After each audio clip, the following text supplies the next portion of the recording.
ওই গো, তোমার হলো? চলো চলো, তাড়াতাড়ি চলো, বেরোতে হবে তো। হ্যাঁ হ্যাঁ, হলো হলো। আর একটু দাঁড়াও, আসছি বাবা, আসছি। তোমার সেই প্রতিবারের মতো এক কাণ্ড। এত দেরি করো না তুমি। এখন না বেরোলে ঠিক সময় পৌঁছতে পারবো? চলো, আমি তৈরি। এইবার প্রায় এক সপ্তাহ আগেই শ্বশুর বাড়ি যাবো, কি বলো? হ্যাঁ, চলো চলো। কতদিন পর বাপের বাড়ি যাচ্ছি বলো তো? আমার তো আর তর সইছে না।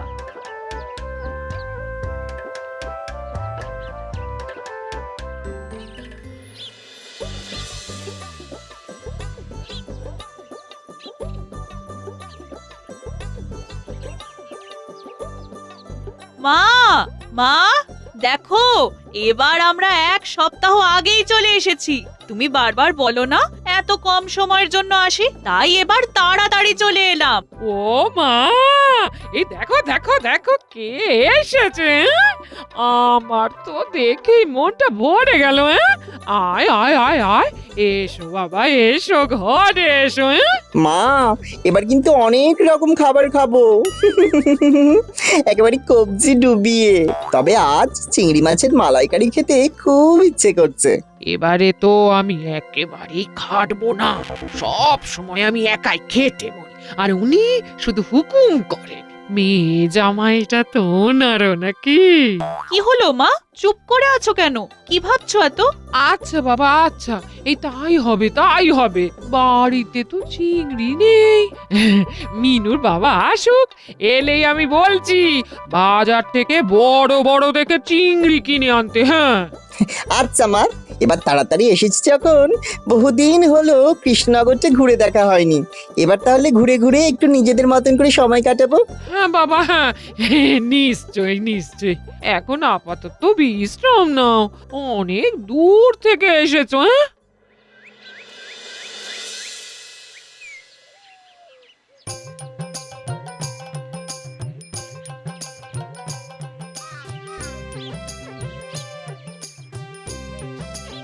এ কি, এইসব কি? এই এত ফর্দ কিসের? তোমার মেয়ে আর জামাই এবছর একটু তাড়াতাড়ি চলে এসেছে। হ্যাঁ, জামাই আবদার করেছে চিংড়ির মালাইকারি খাবে, তাই ঝটপট বাজার থেকে এই জিনিসগুলো একটু এনে দাও দেখি। হ্যাঁ উফ, ভাল লাগে না যত সব। এইমাত্র বাড়ি ফিরলাম, আবার এক্ষুনি যেতে হচ্ছে। কে যে ওদের এত তাড়াতাড়ি আসতে বলেছিল কে জানে। আর হ্যাঁ, তোমাকে না আসল কথাটাই বলা হয়নি। হ্যাঁ, মালাইকারিটা কিন্তু তোমায় করতে হবে, এটা মনে রেখো। আমায় করতে হবে মানে?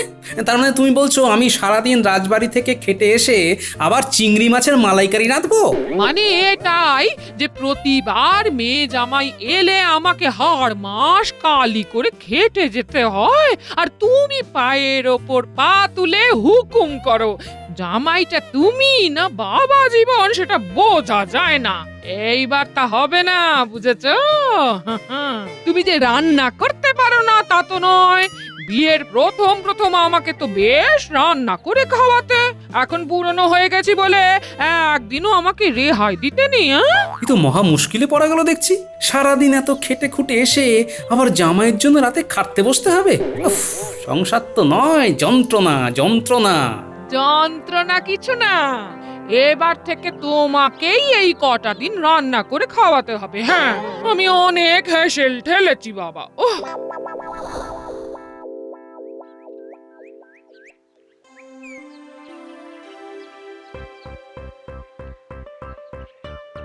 কই গিন্নি, আর কত দেরি? এবার তো রাজসভায় যেতে দেরি হয়ে যাবে। ভাতটা দাও। ভাতটা দাও মানে? তোমায় না আমি বললাম এই কটা দিন আমার ছুটি। এখন তোমরা মেয়ে বাবা মিলে রান্না করো আর আমাদের সবাইকে খাওয়াও। এই কদিন আমি কিচ্ছুটি করব না, বুঝেছো? হ্যাঁ, এ তো আজব ব্যাপার, গিন্নি আমায় এইভাবে ফাঁসাচ্ছে। কিন্তু এখনো ভাত না হলে তো আমার রাজসভায় যেতেও দেরি হয়ে যাবে। যাই, অগত্যা আমি ব্যবস্থা করি।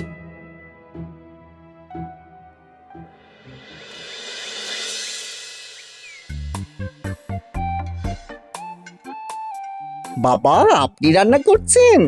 তাহলে আজ কিন্তু আপনার হাতের শুক্তো খাবো। অনেক দিন খাইনি। ভেবেছিলাম মায়ের হাতে খাবো, তা আপনি যখন রান্না করছেন আপনি না হয় করে খাওয়ান। হ্যাঁ, তা আবার খাওয়াবো না? ঘাড়ের উপর এসে বসেছে বেটা জামাই। হ্যাঁ বাবা, তুমি যখন রান্না করছো তখন আমার জন্য একটু আলাদা করে লাউ চিংড়ি রেঁধো তো। আমাকে কি এরা শান্তিতে বাঁচতে দেবে না? লোকের মেয়ে জামাই এলে কত আনন্দ পায়, আর আমার হঠাৎ করে কে এভাবে হাত গুটিয়ে নেয়, একটু তো কাজে সাহায্য করতে পারে।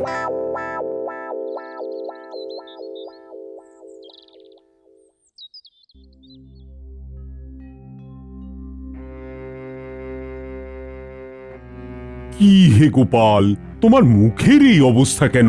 তা বা আজ এত দেরি হলো যে? তাছাড়াও তোমায় এত কেন ক্লান্ত দেখাচ্ছে গোপাল? আর বলবেন না মহারাজ, বাড়িতে আমার এক ফোঁটা শান্তি নেই। মেয়ে বউ জামাই মিলে আমাকে নাজেহাল করে ছেড়ে দিচ্ছে। কেন কেন কেন গোপাল, সামনে তো জামাই ষষ্ঠী, তোমার মেয়ে জামাই চলে এসেছে, তোমার তো আনন্দ হবার কথা। কিন্তু মহারাজ, এবার আমার সেটাই কাল হয়েছে। এক সপ্তাহ আগেই মেয়ে জামাই চলে এসেছে, আর এদিকে আমার বউ বলেছে যে কদিন ওরা থাকবে সেই কদিন সেও কোনো কাজ করবে না। এই কদিন নাকি তার ছুটি। বেশ হয়েছে, পেট মোটাটা এতদিন খালি খেয়ে আর ঘুমিয়ে ভুঁড়ি ফুলিয়েছে, একটু খেটে বুঝুক কেমন লাগে।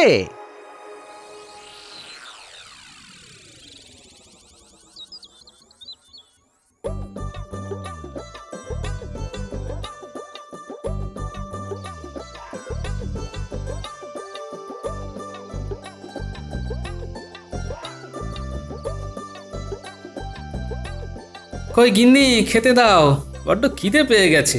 আজ এত খাটাখাটনি গেছে।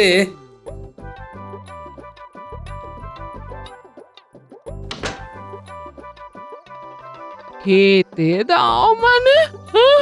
এ আমাদের তো সবার খাওয়া হয়ে গেছে। হ্যাঁ, আমি তো ঘুমিয়েই পড়েছিলাম, তুমি এলে বলে আবার উঠতে হলো। হ্যাঁ, হ্যাঁ, ঘুমিয়ে পড়েছিলে মানে? এত তাড়াতাড়ি ঘুমিয়ে পড়লে কেন? আর খাবার নেই মানেটা কি? হ্যাঁ, তোমরা কিছু খাওনি? হ্যাঁ খেয়েছি। হ্যাঁ, ও বেলা যা রান্না ছিল মোটামুটি তাই দিয়ে আমাদের তিনজনের খাওয়া হয়ে গেছে। বাবা, তাই আর আলাদা করে তোমার জন্য আর রান্না করিনি। হ্যাঁ, আর তোমার যদি খুব খিদে পায় তুমি না হয় একটু ভাত ফুটিয়ে নাও। আরে আচ্ছা আচ্ছা, তোমরা কেউ একবারও আমার কথা ভাবলে না? নিজেরা খেয়ে শুয়ে পড়লে। এতে এত দুঃখ পাবার কি আছে? হ্যাঁ, একটু তো ভাতে ভাত ফুটিয়ে নিতে বলেছি, এমন করছো যেন কি না কি অপরাধ করে ফেলেছি। হ্যাঁ, হ্যাঁ, সেই ঠিকই বলেছো। না ঠিক আছে, তুমি যাও গিয়ে ঘুমিয়ে পড়ো, আমি মুড়ি বাতাসা খেয়ে ঘুমিয়ে পড়ছি।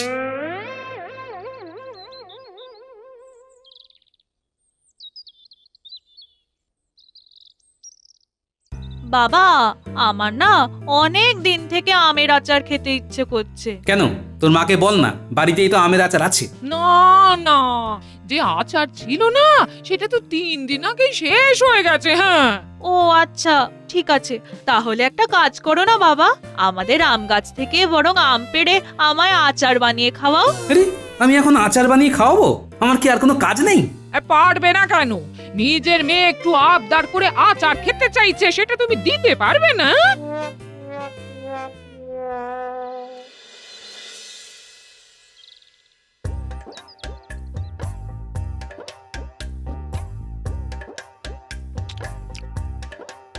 ওহ, দারুণ দারুণ হয়েছে তো। এবার থেকে এখানে এলে তোমার হাতেই আচার খাবো। আরো এক বয়াম আমার জন্য আচার করে রেখো তো, যাবার সময় নিয়ে যাব। বলছি শোনো, এই উঠোনটা একটু গোবর দিয়ে লেপে দিও তো রাজসভায় যাবার আগে। আর কদিন বাদেই তো জামাই ষষ্ঠী গো, উঠোন তো নিকোতেই হবে। হ্যাঁ, আমি এখন রাজসভায় যাব, তার আগে নাকি আমায় উঠোন নিকতে হবে? কেন, তুমি মিনু বাড়িতে বসে কি করবে কি? হ্যাঁ, কেন গো, এতদিন পরে মিনু এলো, ওকে নিয়ে আমি পুঁটির মার বাড়ি গল্প করতে যাব। গল্প করতে যাওয়াটা তোমাদের কাজ? কেন, রাজসভায় ভাড়ামো করতে যাওয়াটা যদি তোমার কাজ হয়, আমাদের গল্প করাটাও কাজ হবে না কেন? হ্যাঁ, তুমি তুমি এত বড় কথাটা আমায় বলতে পারলে গিন্নি? সেই ভাড়ামো করেই না আমাদের সংসার চলে, বুঝলে? হ্যাঁ, সারাটা জীবন তো শুধু ওই করে আর খেয়ে ঘুমিয়ে কেটে গেল, তাই এবার একটু সংসারের কাজকর্ম করো গো। এ তো দারুণ ব্যাপার। এরকম শ্বশুর বাড়ি কজনের ভাগ্যে জোটে? যা চাইছি তাই পেয়ে যাচ্ছি, তা আবার শ্বশুর মশাই নিজের হাতে রান্না করে খাওয়াচ্ছেন। জামাই ষষ্ঠীর পরেও আমি আর বাড়ি যাবই না, এখানেই থেকে যাব।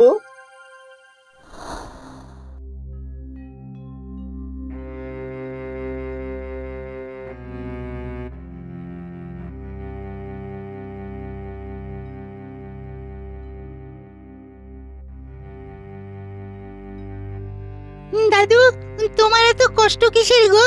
কি হয়েছে তোমার? মুখটা মুখটা কেমন যেন দেখে মন মরা লাগছে কেন গো? কি আর বলবো রে, বাড়িতে মেয়ে জামাই এসেছে। মেয়ে বউ মেয়ে জামাই তিনজনে মিলে আমাকে জ্বালিয়ে মারছে। এ বাবা, দাদু তোমার নিজের বাড়ির লোকজন এরকম করছে? তুমি মানুষের এত উপকার করো, কত ভালো মানুষ তুমি। নিজের লোকের জন্যই তো সঞ্চয় করছো, তারাই এরকম করছে। তুই তো ঠিকই বলেছিস, আমি তো সঞ্চয় করছি বাড়ির লোকের জন্যই, কিন্তু কোথায় যে কি সঞ্চয় করছি তা তো আমার বাড়ির লোক জানে না। এইবার তবে মজা দেখাচ্ছি। এখন আসি রে, আমায় আবার রাজসভা যেতে হবে, দেরি হয়ে যাচ্ছে।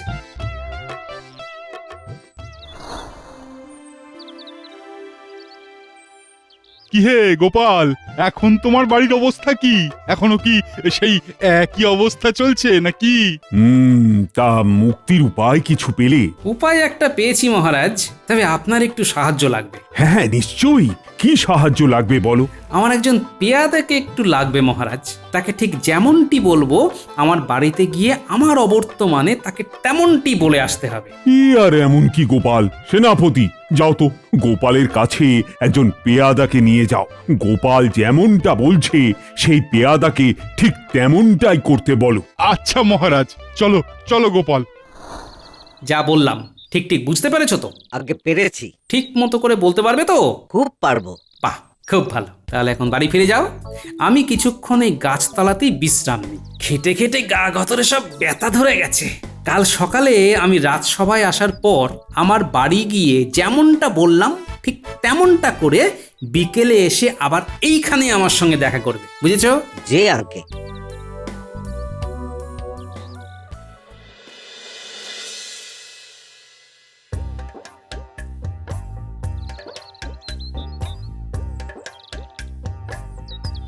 কি ব্যাপার এখানে? হ্যাঁ, আগে মহারাজা আমাকে পাঠিয়েছেন গোপাল ওর সঞ্চিত 1000 সোনার মোহরের জন্য কার নাম গোপাল মনোনয়ন করেছেন তা জানতে। আমি সেই খবরই নিতে এসেছি। তিনি তো ঘরে নেই, কিন্তু কি বললে? 1000 সোনার মোহর না কি যেন বলি, ব্যাপারটা কি একটু খুলে বলতে পারো? হ্যাঁ, আগে 1 বছর আগে গোপাল ওর জমানো 900 মোহর কোথায় আমানত করবে ঠিক করতে পারছিল না। তখন মহারাজ বলেছিলেন যে সেই সোনার মোহর তার কাছে বীমা করতে, এবং 1 বছর পর তিনি সুদ হিসাবে তাতে আরো 100 মোহর যোগ করবেন। ওরে বাবা, তার মানে তো 1000 মোহর। হ্যাঁ, কিন্তু এই বীমার শর্ত ছিল একটাই, এই 1000 মোহর গোপাল নিজে নিতে পারবে না, তাকে তার পরিবারের কোনো একজনকে মনোনীত করতে হবে, যার হাতে মহারাজ এই সম্পূর্ণ 1000 সোনার মোহর তুলে দেবেন। এখন সেই সময় পূর্ণ হয়েছে, তাই মহারাজ আমাকে পাঠিয়েছেন গোপালের কাছে। তিনি কাকে এই 1000 মোহর পাওয়ার জন্য মনোনীত করেছেন তা জানতে। এটা উনি তো এখন বাড়িতে নেই। বাড়িতে এলে না হয় জানাবো আপনি এসেছিলেন, তারপর মহারাজের কাছে গিয়ে তিনি কাউকে মনোনীত করেছেন তা জানিয়ে আসতে বলবো। হ্যাঁ, আচ্ছা, এলে জানিয়ে দেবেন। এ বাবা, 1000 সোনার মোহর! পরিবারের কেউ একটা পাবে বললো, আর আমরা 3 জন ছাড়া তো পরিবারে আর কেউ নেই। তার মানে আমাদের 3 জনের মধ্যেই একজন কেউ পাবে, যে শ্বশুরমশাইয়ের সবচেয়ে প্রিয় পাত্র হবে।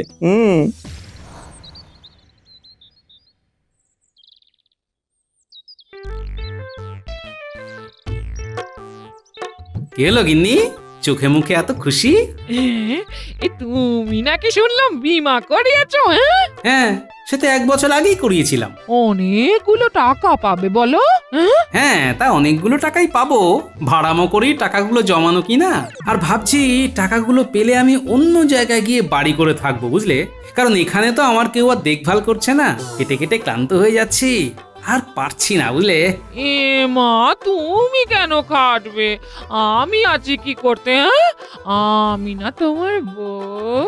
কি খাবে বলো, শুধু এক্ষুনি রান্না করে খাওয়াচ্ছি আমি। বলো বলো। না না না মা, তোমারও তো বয়স হচ্ছে, তোমাদেরকে কাউকে কিছু করতে হবে না। আমি আজকে তোমাদের রান্না করে খাওয়াবো। এই শোন, তুই এখন পরের বাড়ির বউ, তোর এখন অন্য সংসার হয়েছে, তুই সেই সংসার সামলাতে যা। এটা আমার সংসার, আমায় কাজ করতে রে।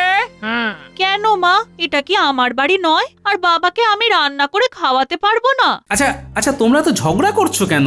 তোমরা মা মেয়ে দুজনে মিলে রান্না করো, তাতে সমস্যা কি? ঠিক আছে, তাই হোক।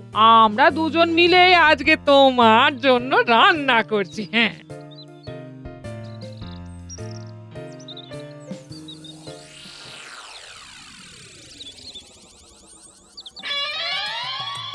আহ, কি ফন্দিটাই না এটেছি, হ্যাঁ?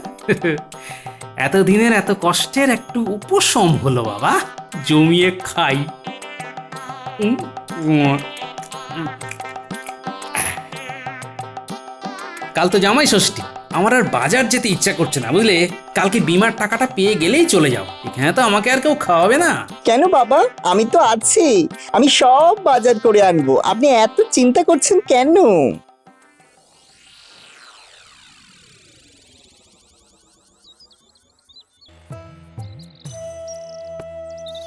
আজ জামাই ষষ্ঠী আর আমাকেই খেটে খেটে মরতে হচ্ছে, বাজার করছি, টাকা খরচ করছি, আমার কোনো গুরুত্বই নেই। ধুর।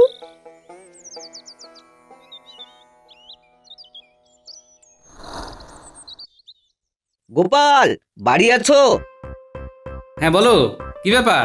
আজ আমার টাকা পাওয়ার কথা ছিল না? হ্যাঁ, কথা ছিল, কিন্তু তুমি তো তোমার পরিবারের কাউকে এখনো মনোনীত করতে পারোনি। আমি তো বাড়ি এসে বলে গেছিলাম। আচ্ছা, আমি যদি আমার মেয়ে বউ দুজনকেই মনোনীত করি? তুমি যতজনকে খুশি মনোনীত করতে পারো, কিন্তু কমপক্ষে একজনকে করতেই হবে। অবিবাহিত হলে তোমায় কাউকে মনোনীত করার দরকার পড়তো না, কিন্তু তুমি যেহেতু বিবাহিত, তাই তোমায় এটা করতেই হবে। বেশ বেশ। তুমি নিশ্চয়ই আমাকেই মনোনীত করবে, হ্যাঁ? কি বলো? হ্যাঁ। বাবা, আমি না তোমার মেয়ে, আমার নামই নিশ্চয়ই বলবে তুমি। না না বাবা, আমার নামই বলবেন, তাই না বাবা? না, আমি একজনকেই মনোনীত করব। তোমাদের তো বলেইছি, এই বাড়ি ছেড়ে আমি চলে যাব, তারপর অন্য জায়গায় গিয়ে বাড়ি করে সুখে সংসার করব। তুমি আমাকে এই চিনলে? তোমার জন্য এত করেছি গো, আমার জন্মই হয়েছে তোমার সেবা করার জন্য। আমি তোমার ধর্ম সাক্ষী করা বউ, তুমি আমায় ছেড়ে চলে যাবে?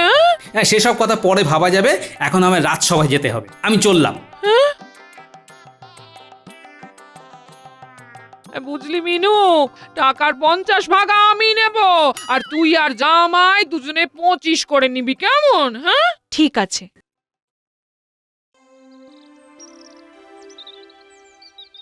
কি গোপাল, বাড়ির কি পরিস্থিতি এখন? মহারাজের সাহায্য পেয়ে আমার যে কি উপকার হয়েছে না, আপনাকে কি বোঝাবো। কেন, কি ব্যাপার? মহারাজের সাহায্য নিয়েই তো আমি বলেছি যে আমি অন্য কোথাও গিয়ে বাড়ি করব আর সেখানেই সংসার করব। আরও বলেছি মহারাজের কাছে আমার কিছু সঞ্চিত টাকা আছে, সেগুলো সব তাকেই দেব। তারপর থেকে আমার যা খাতির বেড়েছে, সে তোমায় আর কি বলবো। তা কি কি খেলে গোপাল? আরে চব্য চস্য লেজ্জ পেয়েও কোনোটাই বাদ নেই, বুঝলে? মোটাটা প্রতিবার নিজের বুদ্ধির জোরে সব জায়গা থেকে পার পেয়ে যায়, ভালো লাগে না আর।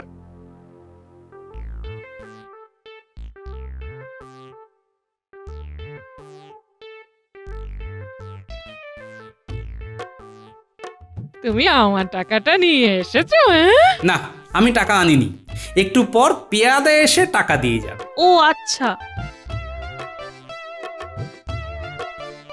কি গো, টাকাটা এনেছো?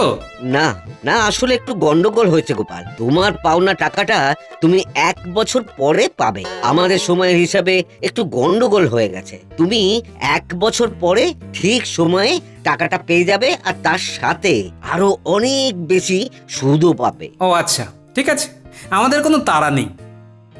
গিন্নি, আমি এখন চান করতে গেলাম, বুঝলে? মিনু, এখন তো এমনিতেও টাকা পাবি না, এখন তাহলে কি করবি? হ্যাঁ, এখানে থাকলে প্রতিদিন যা খরচ হচ্ছে, নিজের টাকায় বাজার করতে করতে ফকির হয়ে যাচ্ছি। এক্ষুনি না পালাতে পারলে ভিখারি হয়ে ফিরবো। মা, এবার আমরা বরং এলাম। সে কি বাবা, এই জামাই ষষ্ঠীর দিন তুমি চলে যাবে বলছো কেন? তোমার বাবা আসুক, তোমায় খেতে দেবো যে। হ্যাঁ, না মা, আবার বরং পরের বছর জামাই ষষ্ঠীতে আসবো। আমার একটা খুব গুরুত্বপূর্ণ কাজ মনে পড়ে গেছে। আজ এক্ষুনি বেরিয়ে যেতে না পারলে আর বাড়ি পৌঁছতে পারবো না। কেমন, চলি? মা, আমরা বরং এলাম। সাবধানে যেও, সব সাবধানে যেও।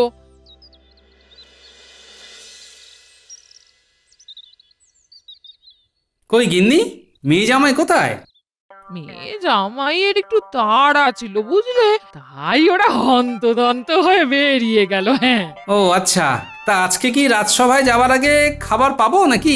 হ্যাঁ, এখনই 1 বছরের জন্য তো তোমাকে খাওয়াতেই হবে। কেন খাওয়াবো না? এই তো খেতে বসো, খেতে বসো, তোমায় খেতে দিচ্ছি। হ্যাঁ,